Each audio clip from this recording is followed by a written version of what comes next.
প্রচুর মানে ধানের এখন কলা হয়ে গেছে, ধান কাটতে পারছি না, একদম শুয়ে পড়েছে, জলের সঙ্গে লেপে গেছে। মানে আমাদের খুব অসুবিধা হচ্ছে, ধানটা না কাটলে ধানগুলো প্রচুর নষ্ট হয়ে গেছে। আর কতদিন বৃষ্টি হবে বুঝতে পারছি না আমরা। কতটা ক্ষতি হলো? প্রচুর মানে কি এরকম ক্ষতি, মানে চাষিদের মানে কোনো বছর এরকম ক্ষতি হয় না, যা ক্ষতি হয়েছে মানে ধান বাড়িতে নিয়ে যেতে পারবো কি তার ঠিক নেই, বুঝতে পারছি না আমরা। এ তো কলা হয়ে গেছে, তারপরে ধানের যে একদম নরম হয়ে গেছে, ধানও মানে কি চাল যে তৈরি হবে সে চালের তৈরি হওয়ার মতো হবে না, সব মানে খুঁত হয়ে যাচ্ছে। কি নাম আপনার?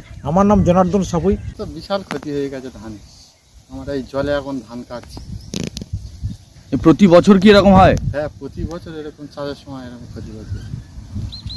এবছর কতটা ক্ষতি হলো? এবছরে তো মানে সব 3 বিঘে জমি চাষ করেছিলাম, সব তো জলের তলা। ধান নেওয়া যাবে? ধান তো সব কলা হয়ে গেছে, ধান তো নেওয়া যাবে না সেরকম ধান। খুব ক্ষতি হয়ে গেছে। এখন কি জমি শুকিয়ে গেছে? না, এখনো জমিতে এখন হাঁটুর নিচে জল আছে। কি নাম আপনার? বাপি নষ্ট।